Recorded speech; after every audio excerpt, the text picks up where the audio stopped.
क्या है बच्चा कि जैसे गृहस्थ धर्म में अगर जाना है तो थोड़ा व्यायाम करके, थोड़ा संयम से रहकर, अपनी आदतों पर शासन रखकर सरल ढंग से चलो। अगर वैराग्य मार्ग में जाना है तो ऊर्ध्वगामी की बात सोचो। ऊर्ध्वगामी होना कोई खिलवाड़ समझते हो? ऊर्ध्वगामी के लिए सिद्धासन है। एक दिन हमने एकांतिक में एक बच्चे को सिद्धासन, ये सिद्धासन जनेन्द्रीय को संज्ञा शक्तिहीन कर देगा, तब सुषमना मार्ग खुलता है। फिर तो ये यौगिक क्रियाएं हैं। अब गृहस्थी में जाना है ना, आए जैसे आप आगे नहीं। अब अगर संसार में थोड़ी, देखो पहले ही आदतें खराब कर लिए, बाबा जी बनना कोई खिलवाड़ थोड़ी बच्चा। गृहस्थी में जाए, धर्म पूर्वक गृहस्थी का सेवन करे और भगवान का भजन करे। इधर उधर ताक झांक गंदी बातों से साधुता भी बदनाम होती है। चार लोग संतों को गालियां देते हैं, आजकल यही तो हो रहा है। मतलब जिनकी योग्यता भगवत मार्ग में चलने की नहीं है, वो भेष बनाकर गंदे आचरण करते हैं, संतों को गालियां मिलती हैं। तो हमें लगता है गृहस्थी में जाना चाहिए। अब नम्र उपाय करना चाहिए जिससे आपका पुरुषत्व बना रहे और आप गृहस्थ धर्म में चलें। तो जैसे कुछ औषधियां आयुर्वेदिक ले ली, दंड बैठक है, 1-2 किलोमीटर दौड़ लगा लिया, गंदे चित्र मत देखो, गंदा चिंतन मत करो, गंदी क्रिया पर शासन रखो, अच्छा जीवन व्यतीत हो। अभी 4 दिनों बाद ब्याह हो जाएगा, गृहस्थी धर्म में रहो, बढ़िया। एक तसल्ली, एक संतोष, एक विवेक, ऐसे थोड़ा चला जाता है। पशुता वाली आदतें तो ठीक नहीं है, ठीक है ना। और ऊर्ध्वरेता वाली बातें भूल जाओ। ऊर्ध्वरेता बनना मतलब एक खिलवाड़ की बातें नहीं, होश उड़ जाते हैं। तपस्या साधना ऐसे थोड़ी होती। बहुत कठिन विषय बच्चा, बहुत कठिन विषय है वो। तुम सोचो भूख लगी तो भोजन कर लिया, तो तुम क्या जानो भूख का दर्द?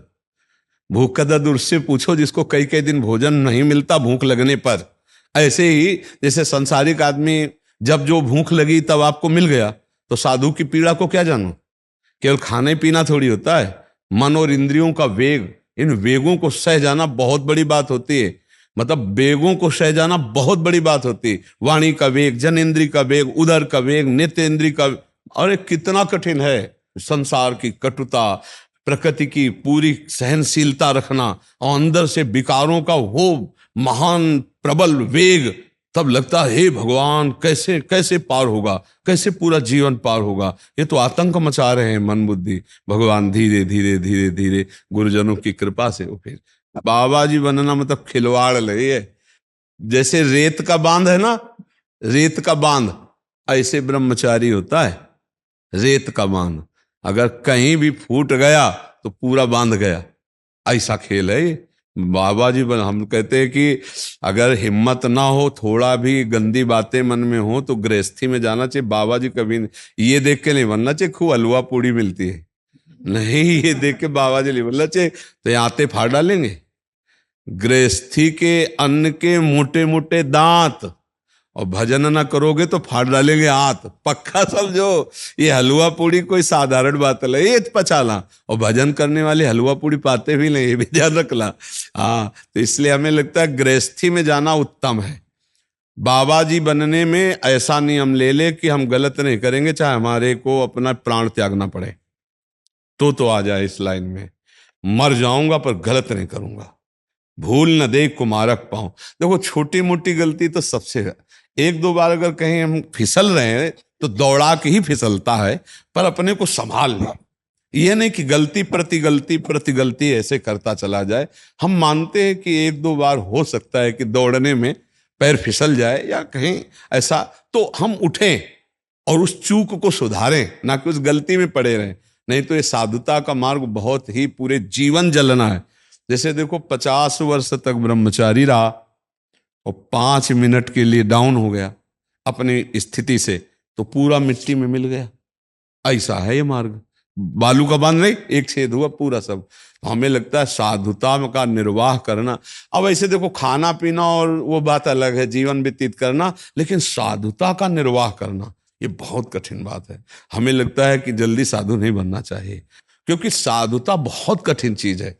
4 दिन निर्वाह थोड़ी करना, पूरे जीवन कोई मनोरंजन नहीं, पूरे जीवन कोई विलासिता नहीं, पूरे जीवन किसी से मिलना नहीं, पूरे जीवन केवल भगवान, केवल भगवान। सोचो जरा तुम, तो आप समझो बड़ा कठिन है साधु। तो साधु बनने की तो सोचना मत बच्चा। और संयम नियम से, नम्र उपायों से चलो कि गृहस्थी लायक बने रहो, ठीक है। जी। डॉक्टर प्रहलाद सोनी जी, श्रीनाथ राजस्थान से।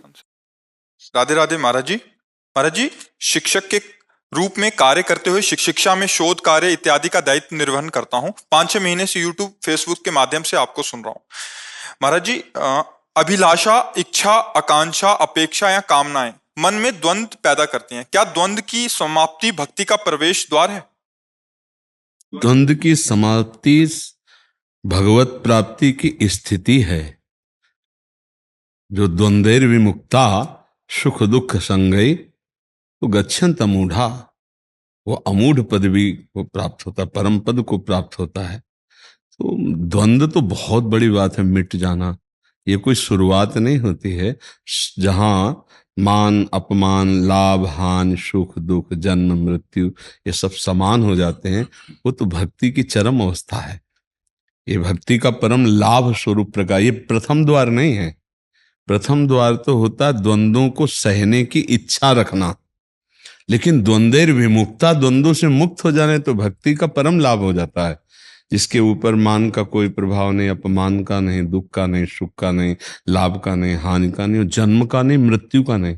जैसे ज्ञानी जन मोक्ष चाहते ना, तो भक्त जन प्रार्थना करते हैं कि मुझे नहीं चाहिए अर्थ न धर्म न काम रुचि, गति न चाहो निर्वाण, जन्म जन्म रति राम पद यह वरदान। मेरा बार बार जन्म हो पर मेरे रघुनाथ जी के चरणों में प्रीति हो।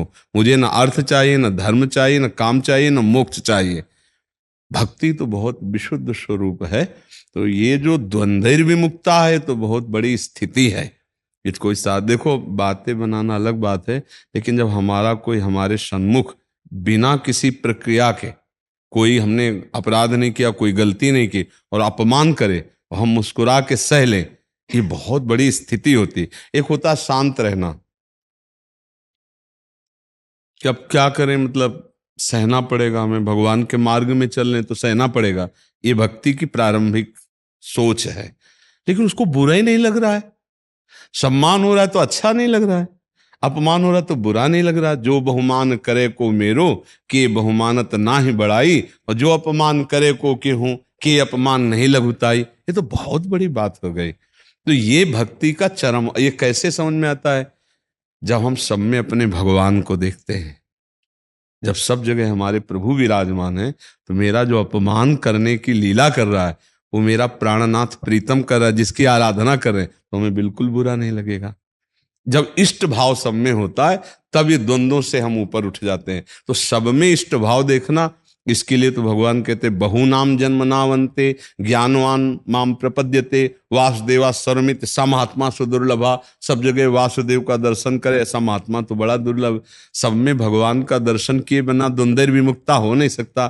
द्वंद्व बहुत भीषण है। भूख प्यास, लाभ हानि, मान अपमान, जय पराजय, दुख सुख, ये बड़े द्वंद्व हैं। जन्म मृत्यु। तो अब इन द्वंद्वों में समान रहना, ये तो केवल भगवत प्राप्त महापुरुष का, ये भक्ति की प्रारंभिक अवस्था नहीं, ये भक्ति की परिपक्व अवस्था है।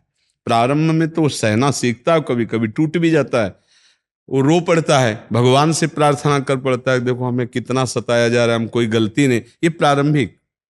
लेकिन जो परिपक्व भक्त है वो भगवान से भी शिकायत नहीं कर सकते, वो अंतर ही अंतर में सहते रहते हैं।